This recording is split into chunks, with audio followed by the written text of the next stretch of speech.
Bonjour, Shalom Mir Shalom. L'évangile de ce dimanche, c'est l'évangile de Marc au chapitre 5.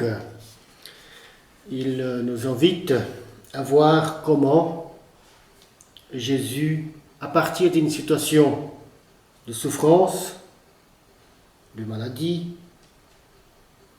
de difficulté, on peut passer à une situation de vie, à une situation de bien-être. L'Évangile porte sur deux récits au fond. Le premier concernant la fille de Jaïr et le second, et les deux sont en parallèle, cette femme, la guérison d'une femme. Une femme, nous dit Marc, qui avait de perte de sang depuis 12 ans.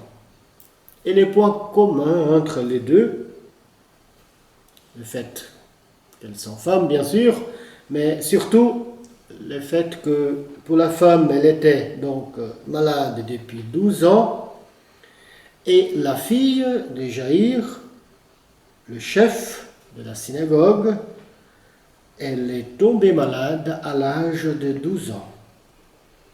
Donc voici, le récit nous met donc devant cette scène où nous avons le chef de la synagogue, une femme malade, et puis cette fille, nommée fille de Jaïr, qui est aussi malade. Et Jésus se trouve dans un lieu public. Cette femme, qui depuis 12 ans est malade, elle s'est dit, si je parviens à toucher seulement son vêtement, le vêtement de Jésus bien sûr, je serai sauvée. Donc il y a une demande de guérison. La fille de Jaïr ne dit rien, mais c'est Jaïr lui-même qui espère que cette fille malade puisse être guérie. Et d'une manière concomitante, la guérison de la femme est liée à la guérison de cette jeune fille. La femme, bien sûr, il réussit performant, ce qu'il annonce, il le réalise, la femme arrive à toucher le Seigneur Jésus et elle est guérie. Et Jésus lui donne cette réponse extraordinaire, « Ma fille, ta foi t'a sauvée. Va en paix et sois guérie de ton mal. »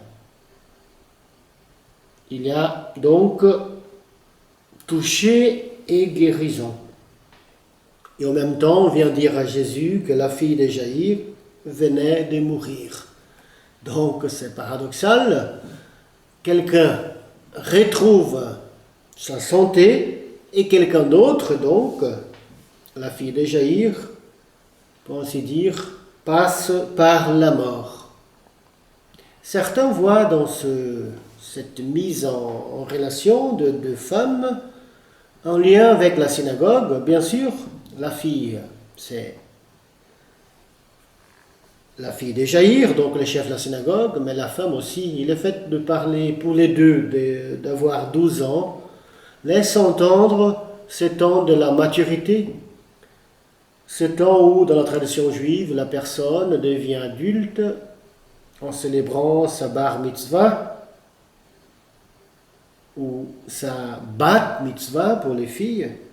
Et si on entend l'évangile de manière polémique, c'est comme si devenir adulte et entrer dans la foi judéo-chrétienne, ça serait prendre des risques même de mourir. Mais il me semble que le récit ne peut pas avoir cette pointe de polémique, car Jésus, dont le nom signifie Yeshua, Dieu sauve, il propose un salut à tous et pas à quelques-uns. Et voici donc cette fille qui vient de mourir, la fille de Jaïr, qui n'est pas nommée dans le récit. Elle conduit immédiatement Jésus avec 3 de ses disciples, Jean, Jacques et Pierre à une rencontre. Jésus va envers elle et avec cette affirmation, l'enfant n'est pas morte, elle dort.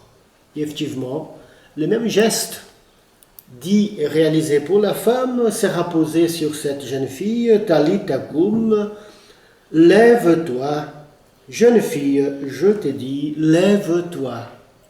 Immédiatement, la fille se leva et se mit à marcher. Donc voilà deux guérisons.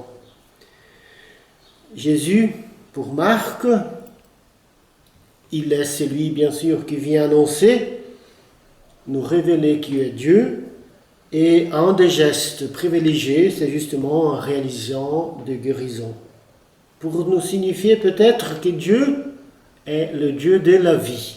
Le Dieu que Jésus vient nous annoncer, c'est un Dieu de vie. Elohim Shel Chaim, un Dieu de vie et pas des morts. Et du coup, pour terminer, je fais le lien avec la première lecture aussi de ce dimanche. Cette lecture donc, tirée dans le livre de sagesse, une lecture, pour ainsi dire, sapiensale, donc le livre de la sagesse, au début de la sagesse, où il a cette affirmation étonnante, Dieu n'a pas fait la mort, il ne se réjouit pas de voir mourir les êtres vivants. Donc nous voyons l'écho avec l'évangile, Dieu n'est pas un Dieu pour les morts, mais pour les vivants. Notre Dieu, et j'entends un Dieu judéo-chrétien, c'est lui qui s'est révélé au Sinaï à son peuple et qui nous donne à connaître en son Fils Jésus-Christ, est un Dieu pour la vie et pas pour la mort. Bien sûr, cela n'élimine pas dans notre monde des situations de souffrance et de mort, mais cela nous invite à avoir confiance que Dieu nous a fait, nous a donné une vie, et il nous promet, comme dirait Saint Jean, une vie pleine. La même chose est dite dans la deuxième lecture. Lui qui était pleinement riche, il s'est fait pauvre et pauvre pour nous enrichir, pour nous donner la vie. Ainsi, pour terminer, donc, ces liens entre les trois lectures nous invitent à avoir confiance, comme cette femme qui est malade a confiance et obtient sa guérison, comme Jaïr, qui étant le chef de la synagogue, espère et sa fille va passer d'une situation de mort à la vie. Bon dimanche à tous et à bientôt.